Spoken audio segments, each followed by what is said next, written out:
Produisant jusqu'à 26 millions de tonnes de blé par an, surpassant l'Europe avec 70 millions d'ovins, l'Australie est un géant de l'agriculture, mais ne possède pas son propre matériel agricole.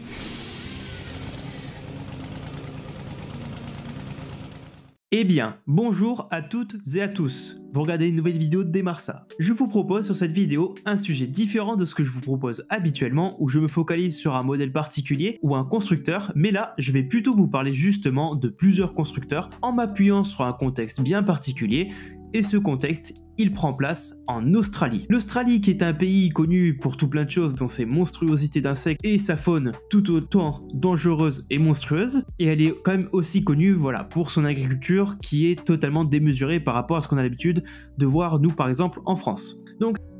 Donc comment les Australiens ont trouvé la nécessité de fabriquer leur propre tracteur? Car bon, à la base c'est quand même une colonie de l'Empire britannique, un gros empire qui peut permettre d'avoir un bon point d'appui pour être fourni en ressources, mais en fait cela a vite trouvé ses limitations, notamment lors du 19e et milieu du 20e siècle, période où l'agriculture australienne s'est fortement développée avec l'arrivée des technologies de mécanisation. Certes, tout ça a permis de faire progresser ce secteur, mais la technologie, ça s'entretient et surtout, ça se paye. Et c'est à partir de ce point que certains secteurs ont vite eu des contraintes d'approvisionnement pour entretenir leur matériel ou tout simplement n'ont pas eu les moyens d'en acquérir, notamment avec les premiers tracteurs importés en Australie. Ces tracteurs qui étaient importés d'Europe ou des États-Unis coûtaient déjà très cher à l'achat en vue du transport nécessaire et en plus de l'approvisionnement des pièces pour les maintenir en état, parce que bon, les matériels là-bas qui étaient conçus en Europe ou aux États-Unis, ils en prenaient quand même cher en Australie, qui est quand même un pays qui, ça chauffe quoi là-bas. Donc la seule manière de pallier à ce souci, tout simplement, c'est de fabriquer ses propres tracteurs. Et c'est là que notre première marque va intervenir, Monsieur Chamberlain, qui à la base mécanicien, a commencé à travailler sur un prototype de tracteur répondant aux attentes des agriculteurs du pays. Par chance, le gouvernement australien a alors porté de l'intérêt pour son projet et il lui a proposé un bâtiment pour qu'il puisse produire ses tracteurs. C'est donc alors en 1949 que les premiers tracteurs Chamberlain seront assemblés. Donc ce premier modèle, ce sera le 40K, qui est quand même un tracteur de son époque de 50 chevaux, qui est quand même une grande puissance pour ces temps-là, parce que pour comparer par exemple un Caz ou un John Deere de ces époques-là, ça faisait tout juste, ça proposait pas beaucoup plus. Qui sera donc motorisé par un bicylindre du constructeur qui tourne au kérosène, quelque chose qui est pas courant pour un tracteur, et il était considéré du coup comme un tracteur idéal pour les exploitations australiennes. Ça va bien fonctionner pour Chamberlain, il va s'en suivre une série motorisée par des 3 cylindres D3 diesel à qui j'ai consacré une vidéo, ma toute première vidéo. Donc des 3 cylindres D3 diesel qui sont donc des moteurs 2 temps pour cette époque-là, qui feront 60 chevaux, donc la puissance augmente, on est toujours quand même dans les hauts standards de la puissance de cette époque. Et notamment, un modèle de cette série aura donné base à un agriculteur qui souhaitait avoir bien plus de puissance et a assemblé du coup 2 des modèles de cette série pour en faire un modèle à 2 moteurs. D'ailleurs, les moteurs seront remplacés par des 671, donc des 6 cylindres de la série 71 de chez D3 Diesel, qui va faire un monstre de 340 chevaux. C'est énorme pour cette époque-là, et puis même le tracteur en lui-même a vraiment une gueule assez impressionnante.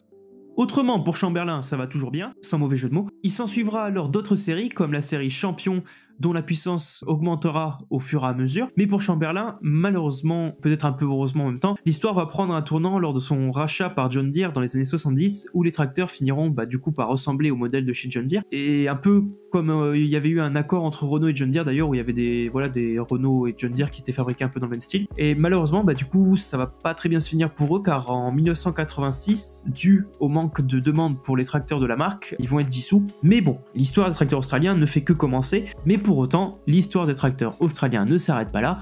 Je ne vous ai même pas encore présenté les plus impressionnants. Alors pour parler de tracteurs impressionnants, là on va aller dans une gamme totalement impressionnante.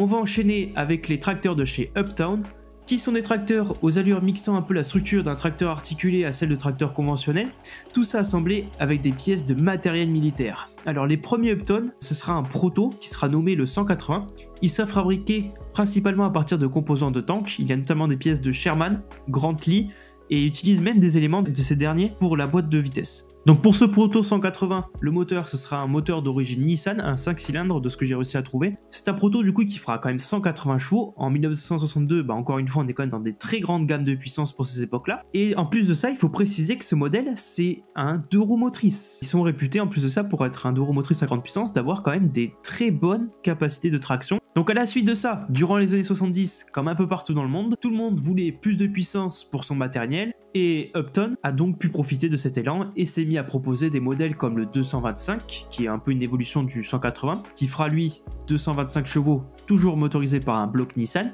qui est également assemblé avec des morceaux de tank, on ne change pas une équipe qui gagne. Ensuite, on aura les modèles de la série MT, qui approchent les 20 tonnes, qui je rappelle, on est toujours sur des tracteurs à 2 roues motrices, et qui va rester du coup un des plus gros tracteurs de cette catégorie dans le monde. Les modèles de la série MT sont eux motorisés par un V8 Scania qui peut aller de 200 à 300 chevaux. Ce modèle sera succédé par leur dernier et unique exemplaire, le HT14 350 de 350 chevaux, cette fois-ci accompli par un 6 cylindres Cummins.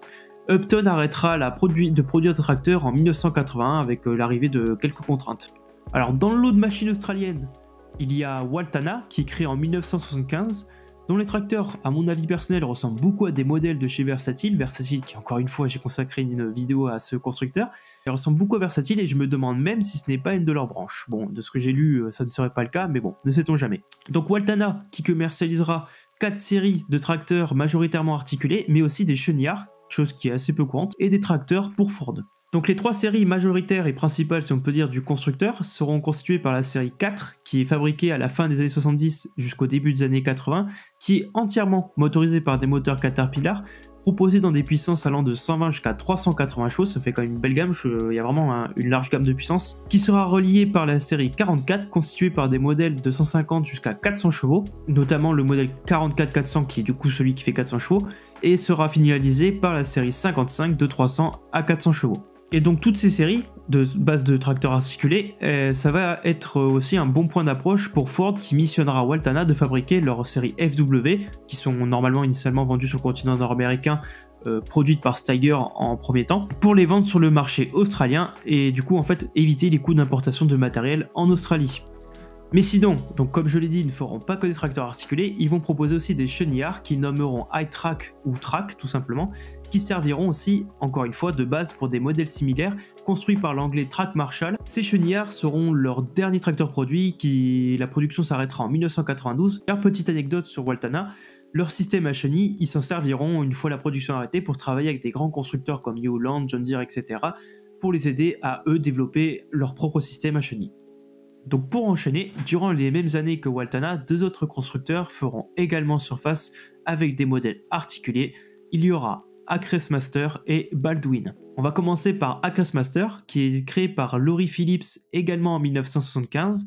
Ce dernier qui décide de fabriquer ses propres tracteurs après avoir observé un tracteur versatile travailler dans un champ près de chez lui. Donc pour donner une ordre d'idée, le gars il a pas juste regardé un tracteur, il s'est dit tiens je vais faire mon propre tracteur. La personne est quand même ingénieur agricole, donc bon il sait dans quoi il s'embarque, et il trouve qu'en fait la conception est simple, et il va se lancer en fait sur un prototype. Donc comme je l'ai dit, de cette observation est alors créé son premier modèle, avant les autres 184 modèles qui seront produits à son nom, qu'un modèle qui fera 240 chevaux, tiré d'un moteur Nissan, et il fera rapidement ses preuves auprès des agriculteurs, qui apprécieront sa force permettant à son créateur de lancer la série 400, qui sera produite de 1975 jusqu'à 1984. Donc cette série, elle sera déclinée en 6 modèles allant de 250 jusqu'à 515 chevaux, exclusivement motorisés par des moteurs Mercedes-Benz, chose qui est pas très courante au final pour le matériel agricole.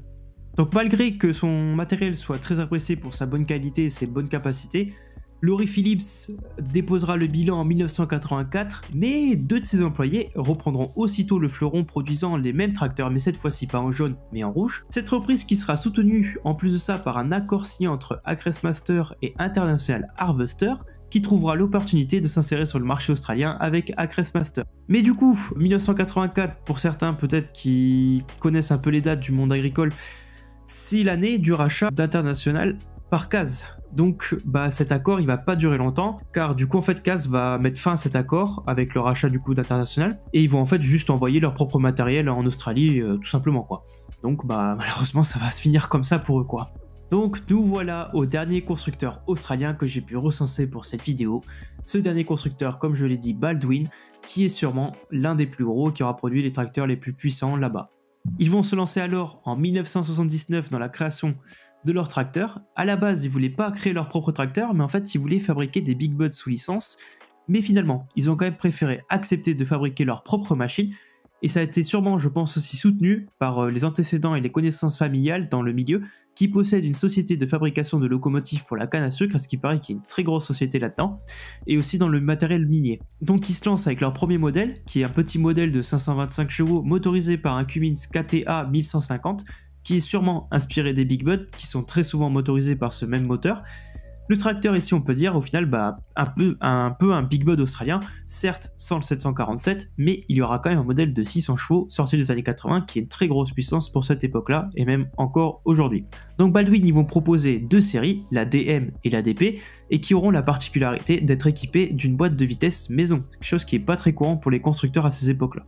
Donc au total, ils auront fabriqué 60 modèles et la production sera arrêtée en 1990. Donc voilà, nous arrivons à la fin de cette vidéo. Voilà pour ces quelques fabricants qui auront rendu service à leurs agriculteurs en produisant du matériel de qualité et à la hauteur des attentes de leurs clients. Mais une question reste. Pourquoi ces marques au final qui faisaient du si bon matériel adapté à tout ce qu'ils avaient besoin, elles se sont arrêtées? Pourquoi? En fait c'est tout simplement car le marché d'import de tracteurs s'est enfin débloqué au fil des années, du coup rendant les modèles des grands constructeurs plus accessibles, et aussi durant ces mêmes années, durant les années 80, comme dans beaucoup d'autres endroits du monde, il y a eu aussi une crise agricole en Australie. Donc voilà pour cette petite partie d'histoire de l'agriculture australienne. J'espère que cette vidéo vous aura plu, que le format vous a intéressé aussi, de prendre un petit contexte et d'essayer de comprendre pourquoi il y a des machines qui ont été créées au travers de ce contexte. N'hésitez pas à me le dire en commentaire si vous avez apprécié le style de la vidéo. Autrement, si la vidéo vous a plu, n'hésitez pas à la liker et à vous abonner. N'hésitez pas non plus à commenter si vous avez des anecdotes sur le matériel présenté ou même sur si vous avez passé du temps en agriculture, enfin à travailler en Australie sur le domaine agricole ou quoi. Je serais curieux d'entendre, ou même d'autres anecdotes en vrai sur l'Australie. Je suis preneur, c'est intéressant. Je vous remercie d'avoir regardé cette vidéo et je vous dis à bientôt.